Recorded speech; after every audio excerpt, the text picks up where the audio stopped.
오늘도 인사하고 시작하겠습니다. 주님께서 함께 하시길 바랍니다. 주님께서 함께 하시기를 바랍니다. 저는 2주 전에 베트남 선교를 다녀오고 다시 고단한 육아의 세계로 들어와 하루하루를 보내고 있습니다. 일주일 못 본 사이에 아이가 표정도 많이 달라지고 또 옹알이도 많아진 것을 보면서 아이는 정말 하루가 다르게 변하는구나 라는 것을 새삼 깨닫게 됩니다. 육아를 하면서 가장 놀라운 것은 아이가 너무 빨리 자란다는 것이었습니다. 분명히 태어날 때는 3.3kg였는데 어제 재보니까 7.8kg 나오더라고요. 이제는 오래 안고 있기도 힘들 정도로 아주 무거운 아이가 되었습니다. 먹는 거는 분명히 하루에 분유 1리터 정도밖에 안 먹는데 그거 먹고 어떻게 살이 붙고 어떻게 키가 크는지 참 놀라울 정도입니다. 그래서 한번 분유통에 있는 성분표를 한번 찾아보았습니다. 너무 궁금해서 도대체 뭐가 들었길래 아이가 이렇게 이거 먹고도 빨리 클까 봤더니 나트륨, 탄수화물, 당, 지방, 콜레스테롤, 단백질, 온갖 비타민, 칼슘 등 무려 72가지의 성분이 분유에 다 들어있더라고요. 아이가 자라는데 필요한 영양소가 아주 골고루 다 들어있어서 아이가 그것만 먹고도 건강하게 자랄 수 있었던 것이었습니다. 이처럼 사람에게는 먹는 것이 참으로 중요합니다. 아이나 어른이나 할 것 없이 편식하지 않고 영양소를 골고루 섭취해야 우리는 이 땅에서 건강한 삶을 살 수가 있기 때문이죠. 그런데 오늘 말씀을 보니까 예수님도 먹는 것에 대한 말씀을 하시는데요. 35절 말씀입니다. 나는 생명의 떡이니 내게 오는 자는 결코 줄이지 아니할 터이요 나를 믿는 자는 영원히 목마르지 아니하리라. 예수님은 스스로 자신을 생명의 떡이라 말씀하시며 이것을 먹으면 영원히 배고프지 않고 영원히 목마르지 않게 된다고 말씀합니다. 그렇다면 이 생명의 떡이 의미하는 바가 과연 무엇이었을까요? 이 시간 말씀을 통해 함께 은혜를 나누고자 하오니 주님의 크신 은혜가 말씀을 전하는 저나 듣는 여러분에게 함께 하시기를 바랍니다. 오늘 말씀은 오병이어의 기적이 있은 후에 바로 다음 날의 이야기를 기록하고 있습니다. 본문에서 예수님을 찾아온 무리들은 이 오병이어의 기적을 직접 체험했던 사람들이었죠. 성경은 이들이 오병이어의 기적이 있었던 디베라에서 배를 타고 건너편인 가버나움까지 예수님을 쫓아왔다고 이야기합니다. 디베라에서 가버나움까지는 배를 타고 노를 저어서 가면 꼬박 하루가 걸리는 그런 아주 먼 거리였는데 예수님을 따라서 배를 타고 또는 수십 킬로미터를 걸어서 쫓아온 사람들, 이들은 한마디로 예수님의 열혈 추종자들이었습니다. 이들이 왜 이렇게까지 예수님을 쫓았던 것일까요? 그리고 그들의 의도는 과연 무엇이었을까요? 당시 이스라엘 백성들은 엄청난 빈곤 가운데 허덕이던 상황이었습니다. 황량한 땅에서 농사하는 것도 힘들었지만 어렵게 거둔 수확의 30-40%를 로마가 빼앗아갔기 때문이었습니다. 그렇게 사람들의 간절한 소원은 먹는 걱정 없이 사는 것이었습니다. 그러던 어느 날 예수란 분이 나타난 것입니다.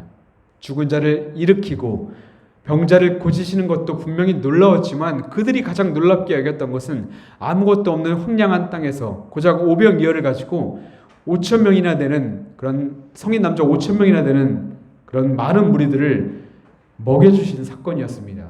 성경은 이들이 음식을 감질만 나게 조금만 먹고 배를 채운 것이 아니라 모두가 배불리 먹고 12광주리가 남을 정도라고 말씀한 것을 보아 굶주림이 당연하다고 생각했던 이들에게는 참으로 행복하고 만족감을 누렸던 그런 시간이었던 것입니다.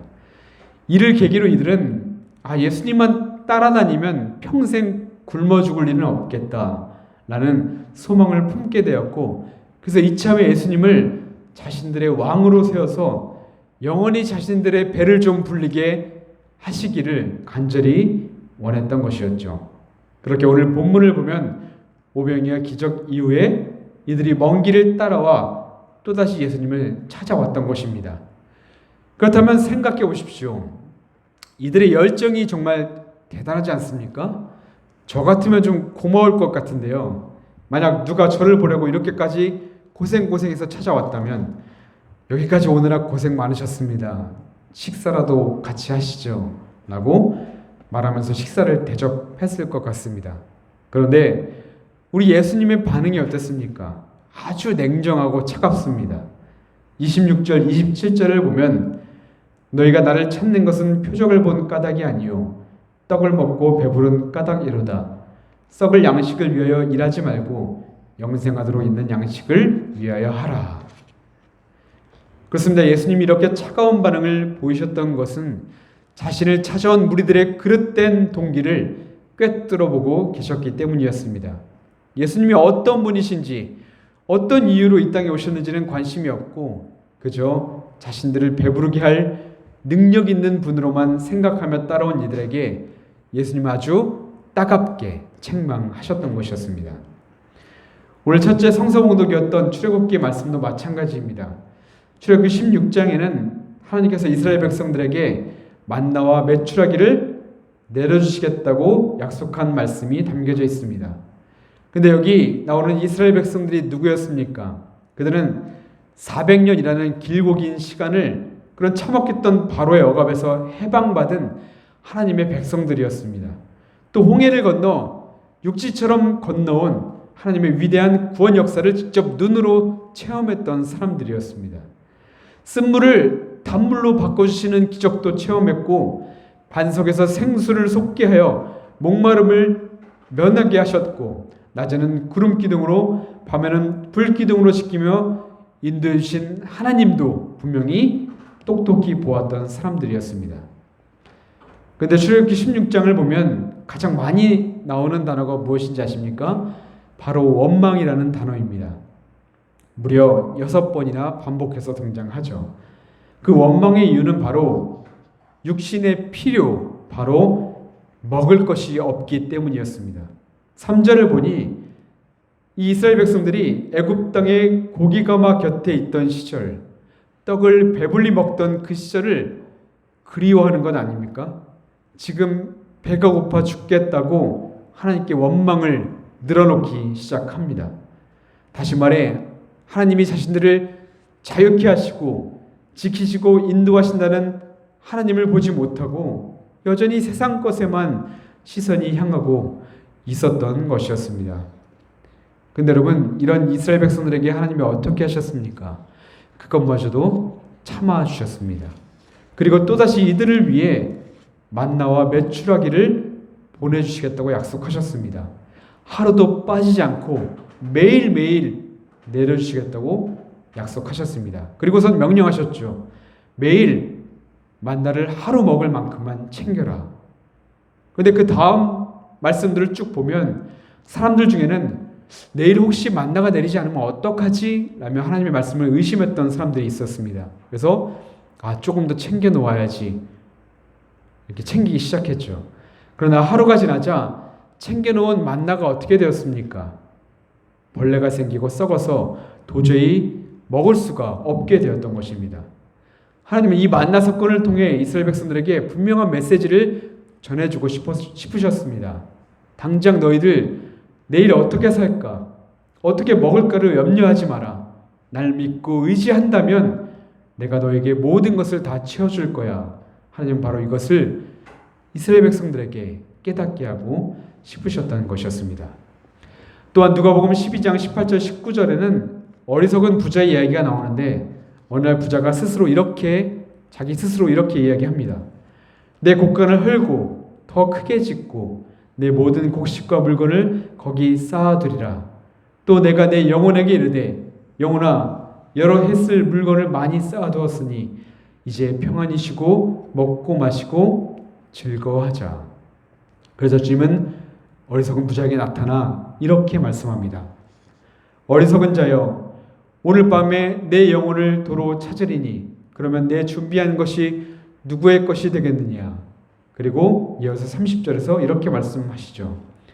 이 모든 것은 세상 백성들이 구하는 것이라 너희 아버지께서는 이런 것이 너희에게 있어야 할 것을 아시느니라.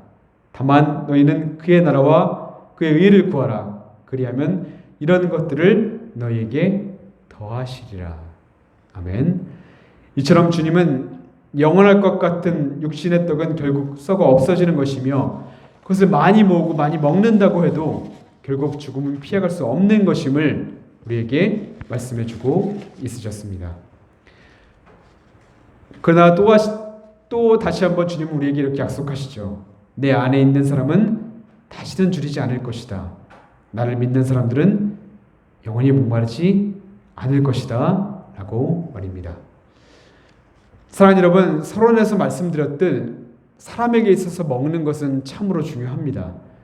그래서 우리는 건강을 위해서 영양가 있는 음식을 골고루 섭취해야만 합니다. 그러나 이런 육의 양식보다 더 중요한 것이 있습니다. 바로 영의 양식을 먹는 것입니다. 영의 양식을 먹는다는 것은 영적인 갈급함을 가지고 우리가 예배를 하는 것이며 말씀을 보는 것이며 기도하는 것입니다. 그 시간을 통해 주님과 더욱 가까이 하는 것입니다. 그리고 이렇게 우리를 위해 모든 것을 내어주시고 죽으시고 부활하신 주님을 만나는 것입니다. 십자가에서 피어난 주님의 사랑을 우리가 경험하게 되는 것입니다. 우리를 위해 준비하신 영의 양식, 사랑의 양식을 충만히 받아 누리는 것입니다. 영국의 신학자 가일스 플래처라는 분이 예수님에 대해 아주 재미있는 표현을 했습니다. 길 잃은 자에게 그분은 길입니다. 헐벗은 자에게 옷입니다. 굶주린 자에게 음식입니다. 묶인 자에게 자유입니다. 약한 자에게 강함입니다. 죽은 자에게 삶입니다. 병든 자에게 강건입니다. 눈먼 자에게 광명입니다. 가난한 자에게 부요입니다. 다시는 잃지 않는 즐거움입니다. 도둑맞지 않는 보물입니다. 그렇습니다. 주님은 우리의 모든 것입니다. 예수님의 삶을 보면 예수님이 우리에게 모든 것을 주셨다는 것을 우리는 깨닫게 됩니다. 예수님은 떡집이라는 뜻의 베들레헴에서 태어나셨고 말의 먹이통인 말구 위에 눕히셨으며 불쌍한 사람들에게 사랑과 은혜와 말씀을 나누어 주셨고 결국 자신의 모든 것을 십자가에 다 내어주셨습니다. 그리고 주님은 부활하셨고 우리에게 영원히 목마르고 영원히 줄이지 않는 생명의 떡을 허락해 주셨습니다. 바라기는 세상에 썩어지는 육신의 떡이 아니라 우리에게 모든 것을 내어주시고 지금도 우리를 사랑하시는 예수님이 주시는 이 생명의 떡, 생명의 양식을 예배하는 이 순간 간절히 사모하며 우리의 매일의 삶 속에서 충만히 받아 누리는 은혜가 저와 여러분에게 있기를 간절히 바라고 축복합니다. 아멘. 이제 말씀을 마칠까 합니다.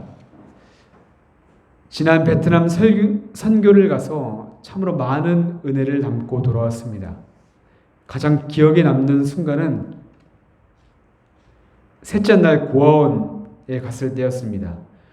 우리가 먼저 아이에게 다가가기 전에 아이들이 먼저 우리를 보고 뛰어와서 꼭 안아주었던 순간이었습니다. 이 아이들이 얼마나 사랑에 목말라 있었는지를 보며 아주 짧은 시간이었지만 우리 안에 계신 하나님의 사랑이 아이들에게 좀 깊이 스며들기를 간절히 기도하는 시간이었습니다. 또한 사랑을 갈구하는 이 아이들의 모습을 보며 우리를 보는 하나님의 마음이 이 아이들과 같지 않을까라는 생각도 들었습니다. 자신을 사랑하는 이에게 하늘의 모든 복과 은혜를 허락하시기 원하시는 주님. 때로는 우리가 주님을 원망하고 돌아섰을지라도 기다려주시고 만나와 매출하기를 매일 허락해 주시는 그 주님. 그리고 사랑하는 이들을 위해 자신의 모든 것을 다 내어주셨던 주님. 바라기는 우리가 이런 주님의 사랑을 듬뿍 맛보게 되기를 간절히 바라고 소망합니다. 없어지지도 않고 영원히 줄이지도 목마르게 하지도 않는 생명의 양식, 사랑의 양식을 주님께서 여러분에게 매 순간 허락하실 것입니다. 아멘. 기도하겠습니다.